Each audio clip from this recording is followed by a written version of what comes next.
So, hey guys, back for another episode of the Skill Trade Rescue podcast. This is going to be Chris and Jenny, and they are with Delmarva Veteran Builders. And they're going to be talking about something that I've been interested in quite some time. And this is new and creative ways to connect with, hopefully, our future skilled trade people out there. So welcome to the show, guys. And tell me about your stories and tell me how we ended up here today. Like what about your products, your services, things that you're doing to make this connection that's so important these days. Well, thanks for having us. It's fun to be here. So thank you. I'm Chris Eccleston. I'm the founder and president of Delmarva Veteran Builders. And for the listeners out there, Delmarva stands for Delaware, Maryland, and Virginia. It's a peninsula on the East Coast, about 2 hours east of DC. And we're a general contractor. We've been in business for about 10 years. And we wanted to bring the veteran mindset and attitude to our local construction marketplace. So about 50% of our workforce have been veteran guard and reserve since we've started. We're a true generalist in the sense of a general contractor. So we do projects in about 100-mile radius, projects where from 500,000 all the way up to 20 million.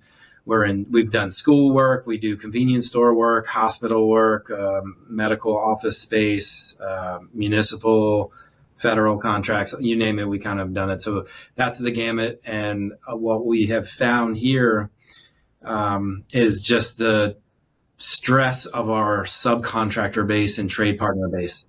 And it's just been a real challenge to continue to grow as our organization has evolved.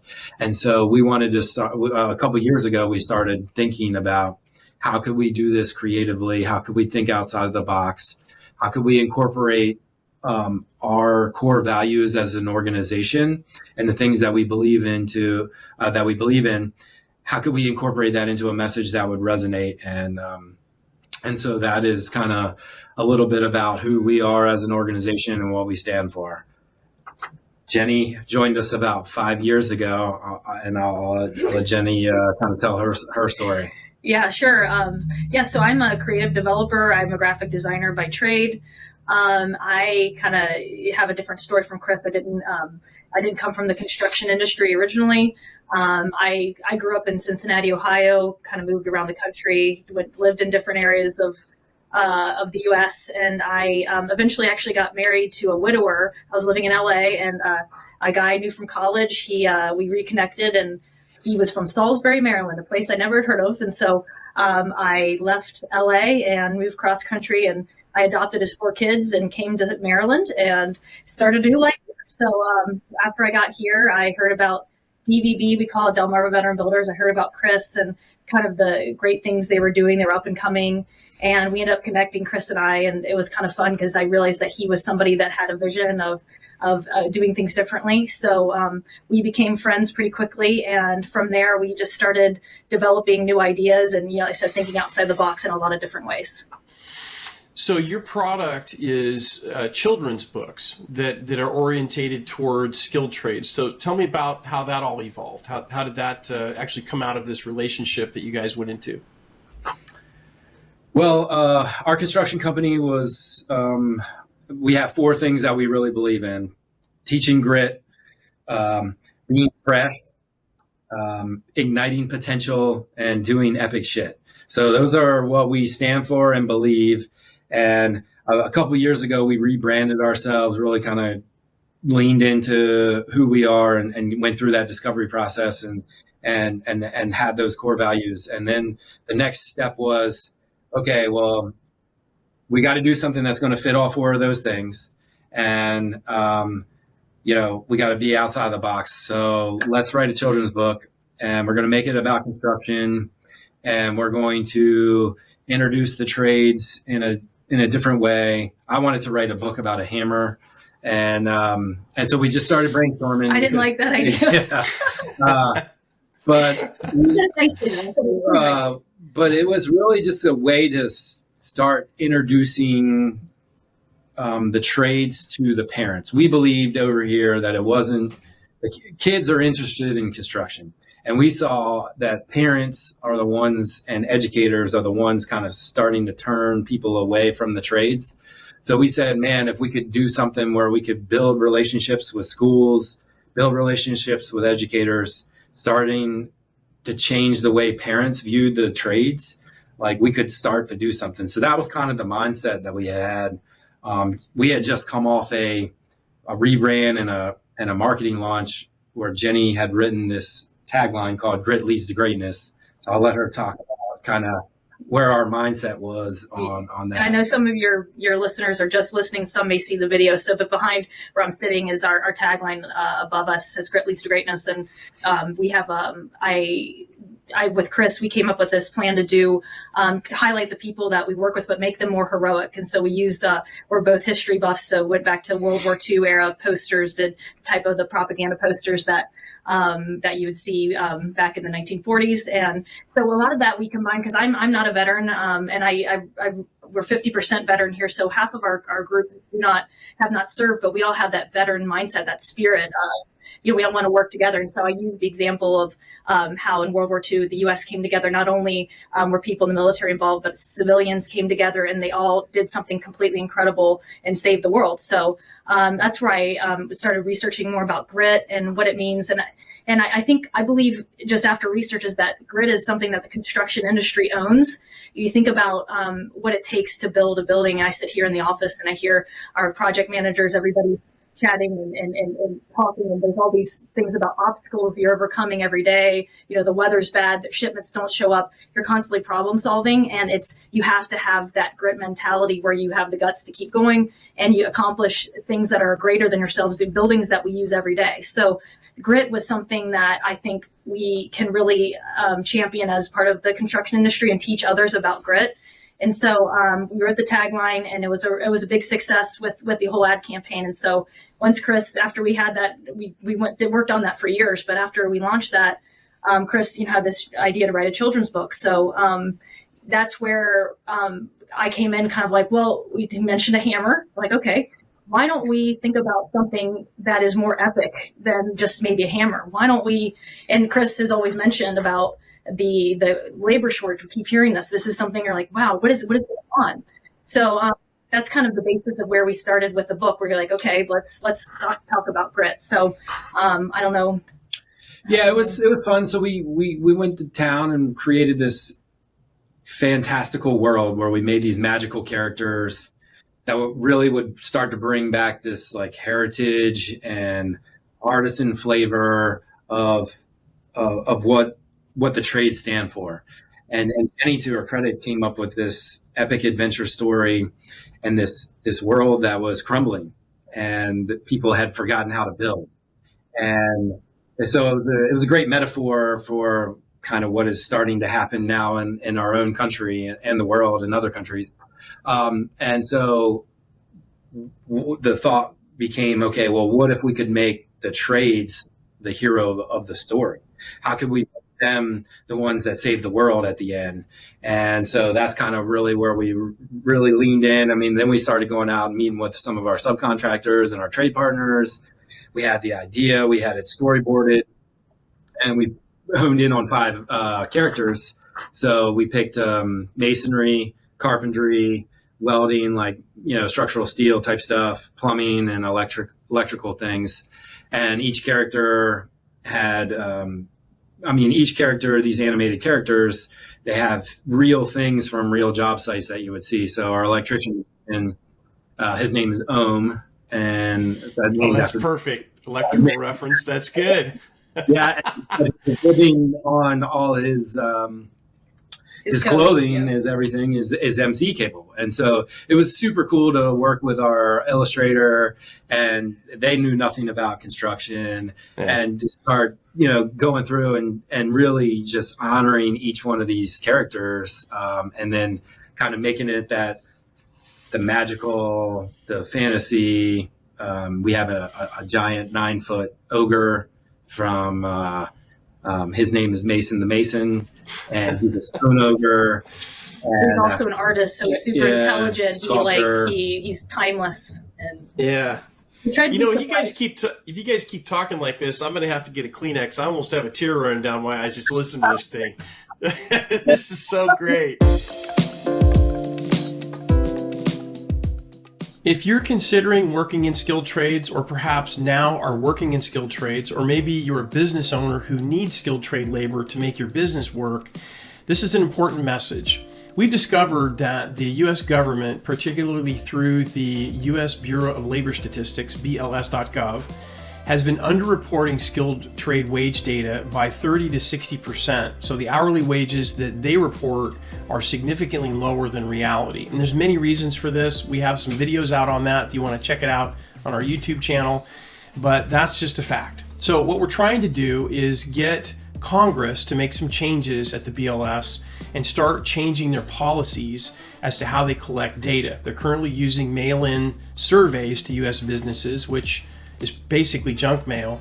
And if they don't get enough surveys back, what they're doing is extrapolating, and that's why we have what we have nowadays. So let's solve this problem together, and to start that process out, we have to get the correct data out to people that are making life decisions. So do your part by going to skilledtraderescue.com, go to wage surveys at the top of each one of our pages, and take 3 minutes to fill out the survey. Your information is completely confidential. It goes into a big pot of information. You'll be able to actually see the survey results for the cumulative of people that have filled out the survey on the website. And hopefully once we get to critical mass, around 10,000 entries, we're going to go to work. We're going to get together with our coalition of the willing and get in front of Congress, hopefully, and get some changes so we can eliminate this significant headwind we have to face for decades now at finding new talent, getting them into an amazing career. Well, that's it for this message. Thanks so much for listening, and let's get back to our podcast.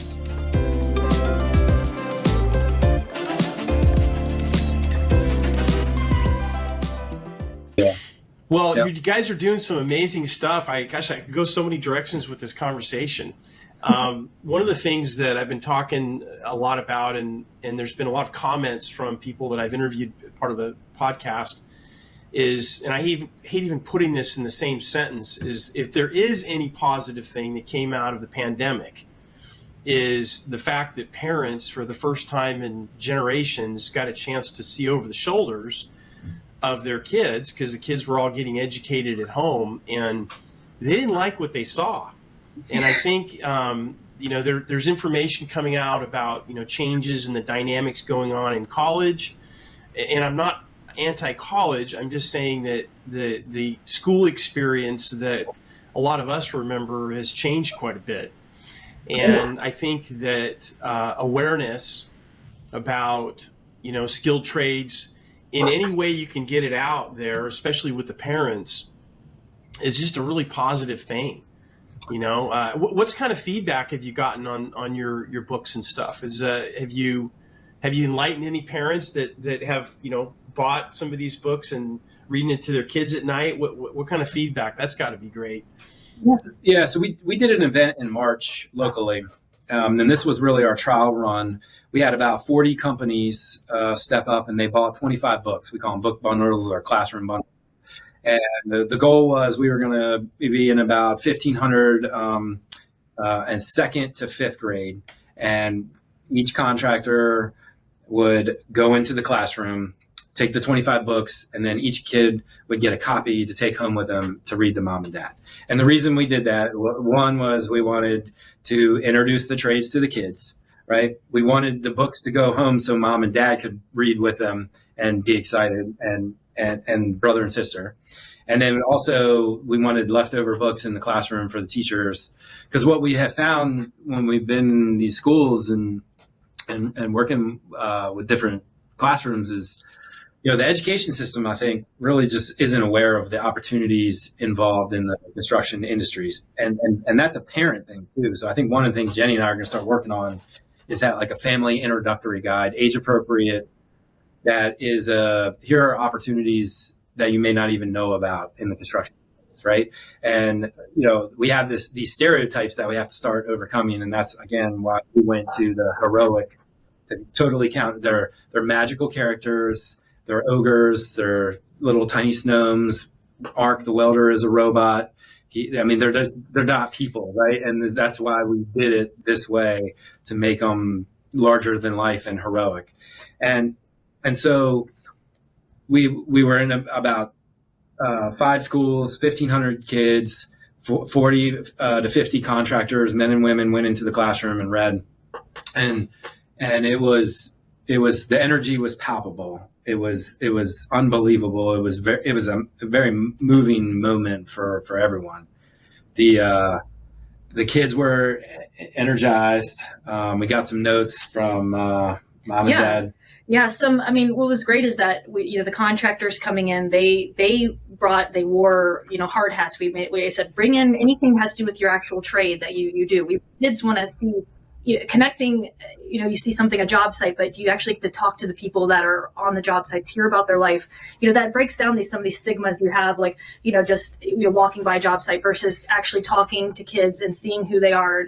We thought that was a really good way to start to connect, break stigmas and connect people. And especially, Chris has said this before, we need to bring the construction industry into the classrooms. We need to connect the new generation together in a way that is tangible. And so it was a great, we said parents really enjoy the story. Even so, this thing with construction, sometimes people have these stigmas. So right away, they're not, maybe if it's just strictly about construction, maybe they're like, oh, like, wait a minute. But we tried to weave the story into construction and using construction as an example of how to live and why it matters. So we thought it could reach a broad audience and kind of bring people in and introduce construction back to parents again, kids for the first time. Kids could see it. They don't have a stigma about construction at this point. They like it, right? So we want to bring that positive message to them, but also this book can be used for parents as a life lesson, as ways to teach them about how you can work hard and what you can achieve with your goals. So far parents love that in general. So that was kind of like, I'm not say sneaky way, but a way to put this into parents' hands if they were against construction, So we don't know. Yeah, and I'd say one of the biggest surprises that we had coming out of it. So Jenny and I were very focused on how the children were going to react to it, and then feedback we were going to get back from parents. But I think one of the things that surprised us the most was the men and women, the trade men and women leaving the classroom. I mean, we're a tough crowd, right? It's hard to get us amped up, excited, energized. Contractors are just kind of that crowd, rough and tumble kind of group. But not trying to get attention. Yeah. But I have never seen this energy, this pride and for what they do, this empowerment. I mean, I'm getting kind of goosebumps talking about it now. It was really magical. And I think Jenny and I, leaving that day, we were like, oh my gosh, we have to go run and tell everybody about this. Like the more contractors that go into the classroom and do this, mm-hmm. they're becoming the hero in the eyes of the kids, and that's right. Something we were not anticipating. And it was so moving. It was unbelievable. So I think that was something that we want to stand from the mountaintops and yell out to everyone, like, hey, scream it out. Yeah.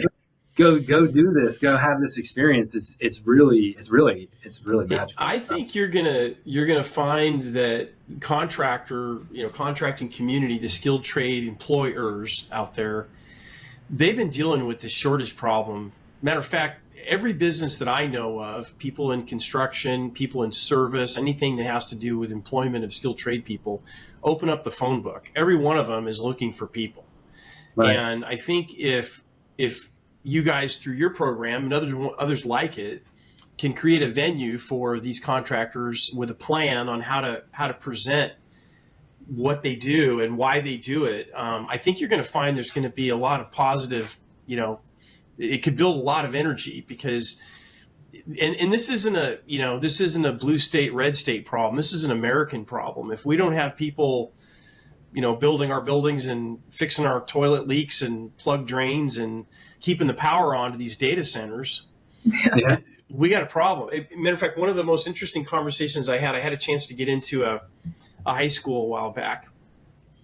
And I was trying to think before I did my talk. They only had like 10 minutes. I tried to think, okay, how can I make a connection with these folks that has to do with skilled trades?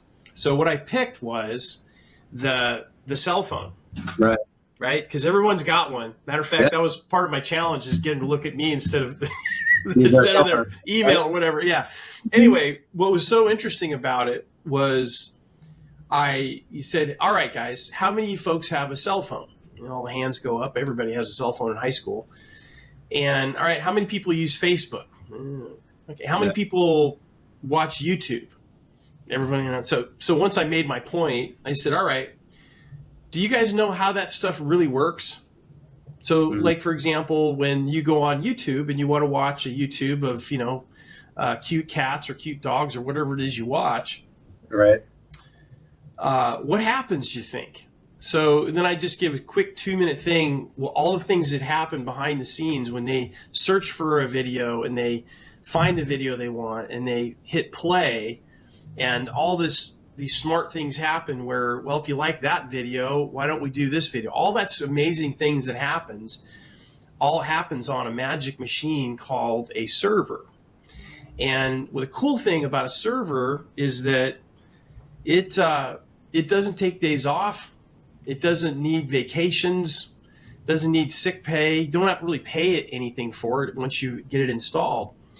But it needs a few things. And if it doesn't have that, you don't have Facebook, you don't have Google, you don't have YouTube. It's not around anymore. And then, of course, these eyes are like, what? And say, well, yeah. So the server, our little server friend here, if it's not cool, because it makes a lot of heat, and the power's not on, the power doesn't stay on, it's gone. Yeah. And then I just sort of shut up and just watch, see what the faces do. And even some of the teachers are like, oh yeah, So anyway, I think anything you can do to make a connection like that, where it connects skilled trades and the people in blue, with real life things is a big deal. So yeah, and actually we're getting ready to do exactly kind of what you're talking about. So we have we're working with about 4 or 5, maybe 6 now ABC chapters in October, which is Careers in Construction Month. I think nationally we're going to try and get 5,000 third graders. So we're going to have contractors stepping up to go into the classrooms and read. And this is just, it kind of does 3 things really right off the bat.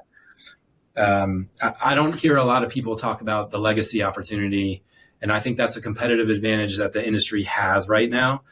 We have an ability to pass the torch and create a legacy for 20% of our workforce is going to retire in the next decade.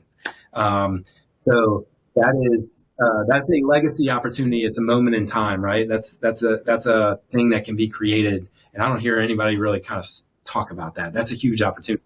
Activate our existing workforce to begin the recruitment and the teaching. And that is what the trades was. Thousands of years ago, that was what it was. It was noble. It was honor. It was passing the legacy on to the next generation about what we are, and some of the buildings that are still standing in the world are exactly that. So I think the legacy part, the empowerment part, and then the education opportunity of the introduction to the trades. Here's what we do. Here's why we do it. And Jenny had a really good point that I hadn't really thought about, but this new generation of appreciation of what this industry does. Yeah. Yeah. I was, Chris and I were kind of, after the book was kind of written, I realized that I was kind of pulling subconsciously from my childhood, different things that affected me and what I felt like as a kid and what drove me to action. And one day I was like, Chris, I remember when I was 10, there was this big movement in the 90s about saving the planet. It was about reduce, reuse, recycle. And there were different cartoon characters that were used, Captain Planet being one of them. There was a movie called Fern Gully Out. Anyways, there's these different things. When I went back to research and I was reading that this was, a planned movement. We're trying to change a new generation to tell them that they should care about the planet. And if they don't, the world will fall apart. And so I actually joked around, but I wrote a cheesy song as a 10-year-old called Save Our World because I was so impacted by the news about what could happen to our planet, And so I think, so then I realized once we read this story that I was like, I'm actually pulling parts of that I would like kids to know now about construction, that if we don't, learn the trades, pass this on, and understand that it matters, our world will fall apart and crumble. And so that's what I really want to instill in kids, not that fear, but that action, to know that it matters, that they are the generation that has to care and it has to matter, and that it is necessary and it's important. It's not a second rate of anything, so that's something that we want to, as kids, we're reading to the kids. They're at an age, and we talk about third grade, they're at an age where they can comprehend larger ideas. It's not so simplistic at that age, but they also still love to imagine and dream. So it's kind of this really cool, I think, hybrid of a point in the kid's life where you could really spur them to action. What's the age demographic of your books? What's the target age group you're looking at? We say it's all the way from 6 to 11. Obviously, there's a lot of reading levels. It's all over. But we're targeting third grade. We say third grade, but we've targeted all from second all the way to fifth have heard the book. It's even been read aloud to kids younger than that. The words may be a little bit tough for them, but they like to read it, but to hear it, they can comprehend it. But so third grades are the sweet spot, we say it, but like I said, there's so many different levels of reading out there. Yeah. One of the things that, I'd like to discuss with you guys is the huge opportunities for women in trades, more so that now than ever, and how to get that. That's kind of a double whammy message. You have to overcome the first stigma is skilled trades are dirty. They don't pay much. Mm-hmm. And then you got the narrative, well, the only way, we were talking about this before we hit record, the only way to really get ahead in life is to get that 4-year college degree, yada, yada, yada. And then for women, they have another stigma, which I think is total BS, is that, you have to be big and strong and a man to do construction work, right? And I'm going to tell you, nowadays, it's totally changed. I'll tell you a little experience that I had. I was doing some work with Intel for a while, and they were pulling some massive wire to put in some new machines. They're doing that all the time. And I look over there. I was in the fab doing some stuff, and we're all bunny suited up, and I see these two women. They were 5'3", 5'4", maybe 120 pounds soaking wet. And they were pulling this huge wire through this conduit. And I walked up there and I'm going, and I see the one gal feeding, and then the other one was at where is the other end of this? They have like 5 guys pulling on it for her. Nope. I literally followed the conduit along, and they had this, the pull tape, they're pulling these. It used to be, you put the fish tape through there and you need 3 gorillas to, pull the wire and, soap it all up to make it work. No, they had a Milwaukee drill that had this special mechanism on it. And all she did was pull a switch. Right. Yep. And then the other one was, I go into the building automation, like these fabs now are completely run by automation. And I'd say 3/4 of the people staffing this, keeping this fab running, all the controls, keeping the temperature and the climate and humidity and all that stuff working, they're women, and they're coding the building automation systems, right? And so there's so many things that technology has taken over the advantage of a man having all this physical strength. The technology's really made it possible for women to just kill it in skilled trades now, right? Yeah. It's so true. I mean, obviously, being a woman, I've had conversations with Chris and just many other people, I think women are ready to just it's normalized, right? We're ready to just be like, let's work together. Just like any other profession, it's starting to change a lot faster in other professions. I think, having men like you all encouraging that and making that more like, we're just all people working on a job and we all have skills to bring, and I think technology advances, and we were working with a machine called the Mule, where it lifts some large masonry block, and it was such a cool thing. And I actually posted it on Facebook. I had people write in, I would say haters saying, what, why don't you lift that yourself, and all these different things. Yeah. It was cruel. It was crazy. I was like, it was strange. And those are the few that are the loud, right? People like Sure. that. But it was just such a strange. I saw like, wow, there is some like really some strong feelings about women doing things like that. And but in the book, like what we try to do is really combine men and women and female male figures all joined together. There's no one woman's doing this. It's just some are leaders, women are leaders, and some are men. And we hope one day, ideally, that it'll all just be normal and we all work together, right? Well, yeah. And so our vice president here, she is a woman, and she's totally badass. She runs the ship and keeps us all in line. And she's one of the most technical. She was an architect before, and then came over to the dark side as a contractor. Dark side.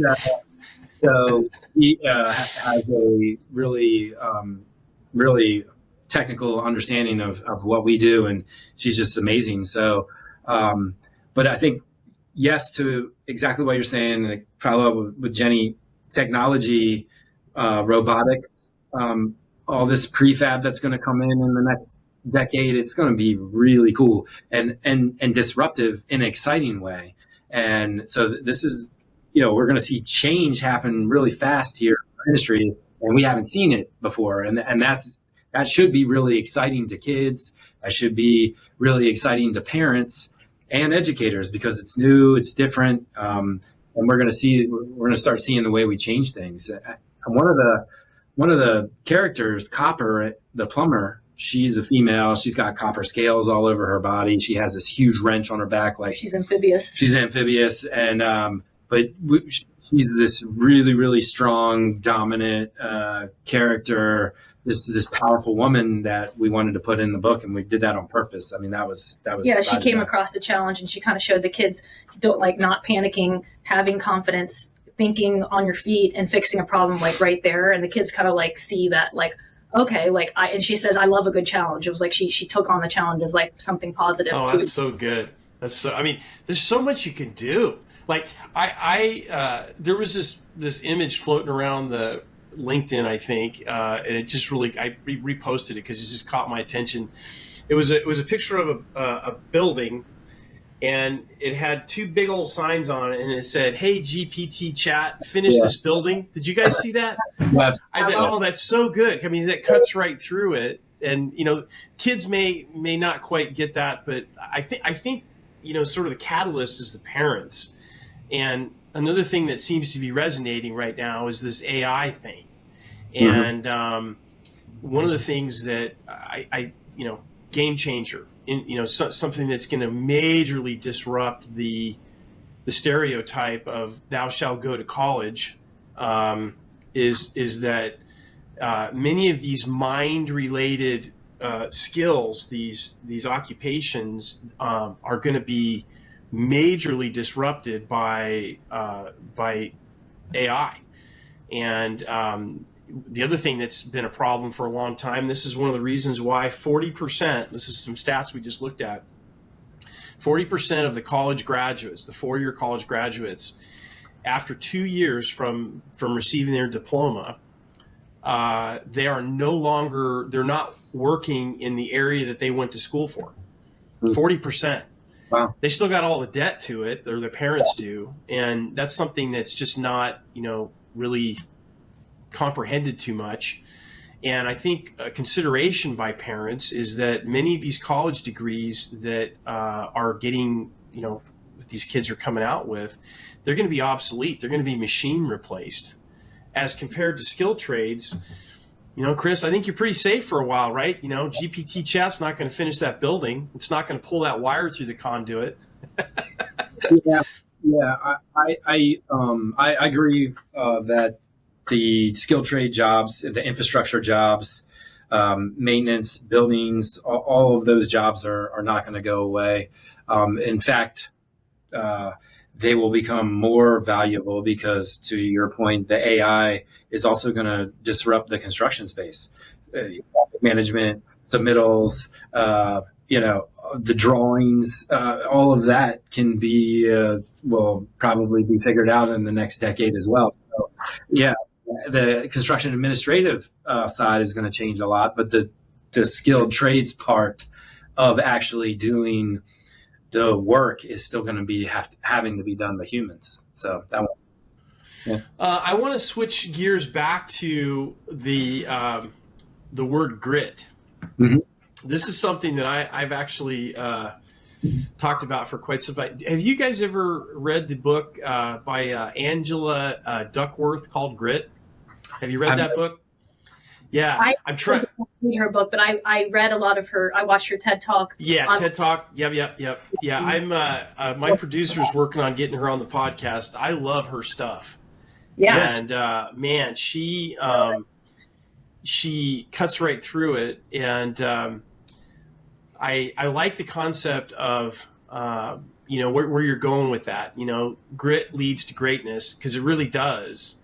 Because one of the challenges that I hear from contractors all the time is grit is difficult to teach, not impossible, but it's also contagious. And Jenny, you mentioned this earlier, or either one, I can't remember if you or Chris mentioned this, that in your company, most of the people are vets, but not all, right? Right. And I would argue, and just tell me if I'm correct on this, you have people that were not vets that came into your construction organization. They're working around vets that tend to be statistically have a lot of grit because of, who they are. Right. It's contagious, right? Yeah. I mean, it's something that I think I have 4 kids. Chris has 2 kids. Mine are in high school now, but, and college. But yeah, I think it's something that even myself, I wish it's almost, as I told Chris, like, I wish I could go back and tell myself about grit and about challenges. So like, that's a big thing within, I didn't really explain earlier, but in the book, the kids believe that greatness is an actual place, a physical place that they can find. And they think it can solve all their problems because their world is falling apart. Their time is running out. Their city's going to fall off a cliff. So they want to go to this place, greatness, that they believe has the answers. But along the way, on this map, this journey, they run into obstacle after obstacle, and they get very frustrated. But the obstacle actually happens to be the different trade characters. There's a retaining wall. That is blocked. They're building on the side of a mountain, and they have to learn the skill to move on. It just won't be finished till they learn. So it's we're using a lot of metaphors to life. How obstacles, even though they may seem like a setback, it actually is shaping you into becoming a better person. And when you have those guts to keep going, it actually betters your life, and you can find greatness. We define greatness as using your abilities and experiences to change the world. So you may be good at something naturally, but you also can use the things that you were taught and like a tragedy in your life or something that just didn't go your way, how you overcame that and how it can shape you. So that's stuff that I think grit is something that it's taught myself. It's taught Chris and I along this way. Writing a children's book is way harder than we ever knew it would be. Yeah. It is something we're like, what have we got ourselves into? And you drag along your haters with you. It's just how it works. Using the tagline, grit leads to greatness. Like, Chris, grit leads to greatness. It does, like, because I'm tired and exhausted. So that's just something that I think kids and adults have to remember every day. Because you're like, why are you doing? Because you believe in something is when you put in that time because you believe in something. Yeah. And it's really, Angela Duckworth is nonfiction. It's written towards adults and business owners and that kind of trade self-improvement. I think one of the coolest things that happened to us, we were at one of an elementary school and they had an auditorium. They had, 200 kids or whatever. And so Jenny we had Jenny up front, we had her in the hard hat, and she was going to read the book to everyone, and they put it up on the screen. But while we were getting set up and all the kids were sitting there, this kid raises his hand, and he's like, "Hey, is grit a real thing?" And we're like, "Yeah, as a matter of fact, it is." Oh, man, you can't set that up much better. I know, right? I got shocked. I was like, oh.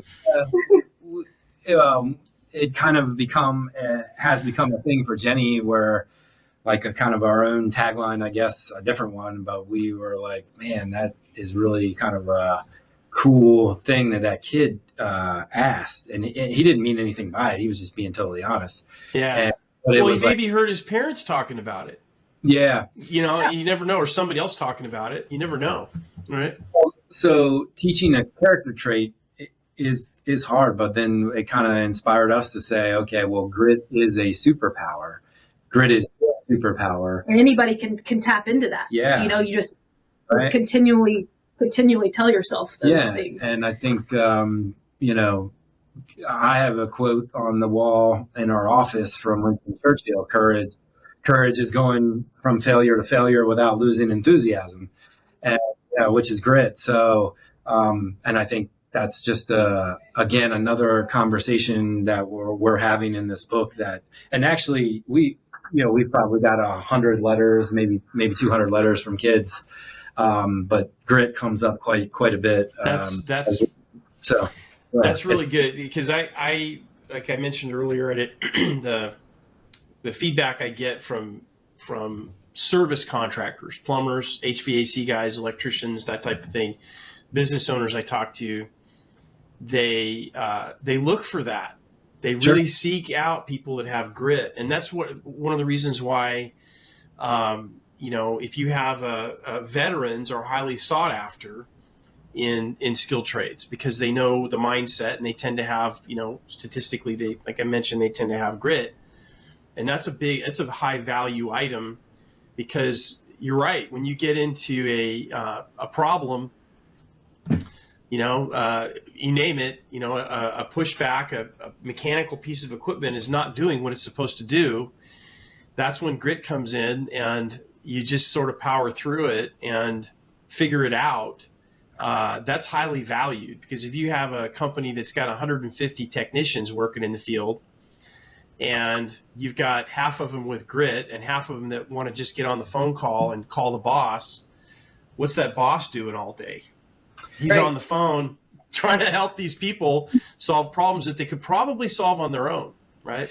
So Jenny, you reminded me of a book who might be another author that you want to get on this podcast. It's called The Checklist Manifesto. He came up with a standard operating system for operating rooms, on how doctors would go into the operating rooms and start doing these checklists. Okay.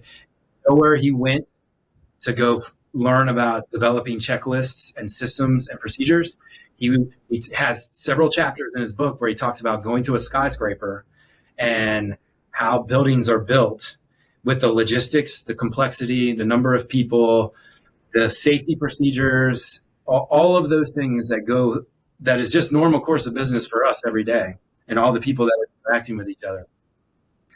And we don't have anything. And that's where he went to go learn how to do this, and the infection rate, and there were other great things that happened out of it, reduced worldwide because of the construction industry, that he actually gives credit. It's available on Amazon. Not that I'm selling Amazon here. It's called The Checklist Manifesto. I would probably just mutilate his name. First name is Atul. Atal, maybe?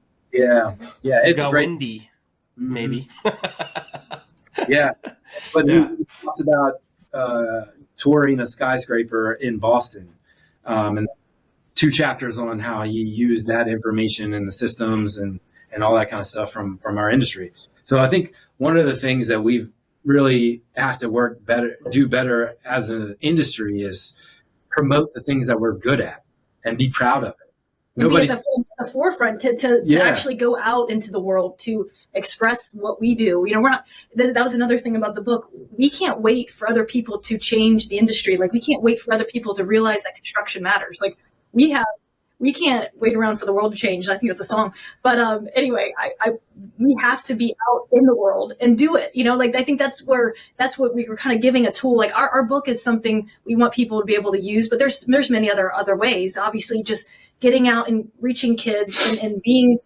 Another thing we noticed is that people were worried about going to schools. We all these rumors of, schools these days, kids these days don't, they're not listening, or, the thing is these kids were so ready and eager to hear a story, and they were so thankful. We all, they all got a book. They all took that, like, cherished it. We signed autographs. They wanted to know everything about this book, and they loved to take it home. Like, they thought it was Christmas, but it was those feelings were brought to them by the construction trades. Like, that's something that, we talk about as well. Like, we need workers now, but we also need our construction force to go into the next generation. We need to do both. We need to get workers now, and we need to set the stage for the future.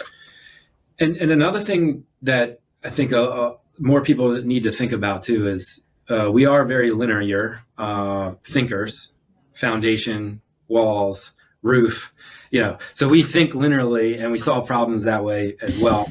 It makes my wife just crazy. But it just does. But we have to attract creatives into our industry and say, hey, come in here, help us, change the way the world views the industry, help us promote ourselves and help us promote all the great things that we do. I mean, we built the world. We're going to build the future. So it's something to be really proud of and be excited about. Yeah, we can't let other people say college is better. No, because that's why it's been known, because it's been pushed so hard about college. Those industries are pushing their ideas. Like, well, we need to make sure that we're promoting us in a positive way, and we have something to show. Like, I don't know, it's got me fired up. So yeah. So let's do this. I want to, before we wrap things up, I want to ask you guys, it seems like you guys are pretty well organized. So let's say, speaking to another construction company out there, that they hear this podcast and they say, wow, this is an awesome idea. Have you kind of worked out, strategically, you get that energy about this concept of, grit leads to greatness, and you have this product to hopefully get the next generation in. What steps can these contractors take, these skilled trade employers, what could they take to help you further your mission at getting the word out? Yeah, that's a great question. Chris, you can jump in here too. Help me. What we've been finding is that different organizations, like national organizations, have been starting to spur on this thing. There's many different ways to do this, but we have both Associated Builders and Contractors of America on board, Associated General Contractors America. They are all bought in about the book. They love it, and we have different chapters throughout different areas of the country organizing reading days. So right now, our next upcoming reading day is Careers in Construction Month. So we have different chapters. They're sending out calls to all their members, and they're asking them if they want to sponsor a classroom and send in people from their group to come and read in the classroom, and they'll organize it the day. So they'll help with the logistics. You just have to sign up and offer to either buy the book. There's some people, if you don't want to buy the book, buy the books for the kids that you can read, but we're trying to get the kids the books. Like, that's our goal. And Chris and I are offering, if there's 5 bundles bought, we'll donate a bundle. So an extra classroom gets, we're trying to make it easier for people to do this. So we're encouraging whatever trade you're in, if you have a larger organization, to reach out to them and introduce this idea of the book. If you really are wanting to get into the classroom and want to reach kids, we're trying to have that's kind of the easiest way, is to get the bigger organizations to reach out to us, and then we can kind of organize those days. You can also do one yourself. Yeah, I think it has to be contractor led, and you just have to start. How do you walk 1,000 miles one step at a time? How do you eat an elephant one bite at a time? So you just have to start, and that could be going into reading in the classroom. That could be giving them to your staff. We just had a top 10 general contractor in the world. They want a special edition book to give to all new moms for their staff. So, I mean, I think there's a variety of ways to do this. But what we're finding is having these events, we put a package together. So we've made it super easy. So if you're a business owner, our website, leadstogreatness.com, we have a letter to the school. We have a press release already written for you. We have a house guide to do it on the day. A poster you can take into the school to get them ready for the event. And get them ready for the events. And I mean, if there were major, so one thing we didn't talk about is Jenny and I got real fired up and crazy. We went to Hollywood with this. So we actually had 2 costumes made by the same company that does like Marvel costumes and Fortnite, made out in Hollywood. So Mason the Mason is a 9-foot tall ogre that has been in a bunch of classrooms. And then he actually was at the ABC National Convention. We'll probably try and get him out on the West Coast soon. That's awesome. That's just so good. Yeah, and Copper the plumber. she's been in school. She's been with a bunch of different kids. I mean, kids were running up to him. I knew we were onto something when we were down in Florida, and we were walking through the convention hall. I mean, and these are high quality costumes. They're made like they're not cheap. And we had kids who didn't know who we were running up wanting to meet. Oh yeah. And so like, okay, yes, this is going to work. But it's been cool to watch adults and contractors get into it. And we wanted to create an experience where you feel like a kid again. I mean, and I think we've done it. It's been cool. And I can promise you as a business owner, like one of the things we did is we had our entire staff do this on the reading day that we did locally. And the empowerment, the engagement, the excitement, you're going to have a better employee walking out of that hour. It's an hour of time, right? 10 minutes to read the book. And the kids will drill you asking questions for as long as you'll let them. And the teachers want the break. So right. I mean, I think and they love the teachers love the message about grit. We had several teachers like, oh yeah, absolutely. So it kind of made it easier. Oh yeah, we had one principal we actually built, and we call it the stand of greatness. So at the end, the two main characters, Drake and Tegan, they unveil their statues by Mason. The Mason, he's been working on these statues. Yeah, they're the new greats of the city. Yeah, and so we built the statue base just like the books. So at the end of the book, so then kids could come out and stand up on this base and like pose how they wanted to or whatever. And then this principal was like, "Hey, do you guys think you could build another one for us?" And we're like, "Why do you want?" Yeah, sure. And but he wanted to use it all year to when they teach the grit, and when they did something great, they could go stand on the that's awesome. That's so good. It was awesome. Yeah. How about homeschoolers? Have you, because that's a big community that, especially post COVID, homeschool has really blown up. There's been a lot of people in there. We have not tapped into that market yet. Yeah. So we're relatively new to the market. We launched all this in March. Okay. So you got on.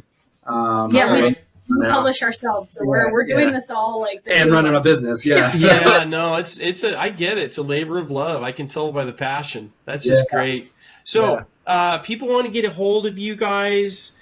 gritleadstogreatness.com is what I got, and that's where they can purchase your books, correct?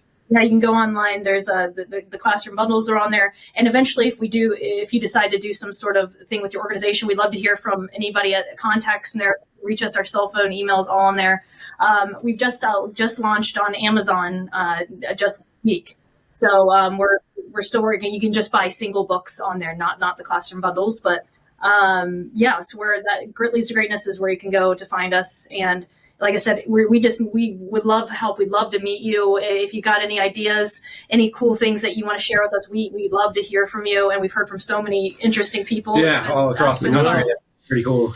Yeah. No, you will. I think you guys better lean forward because this could get exciting.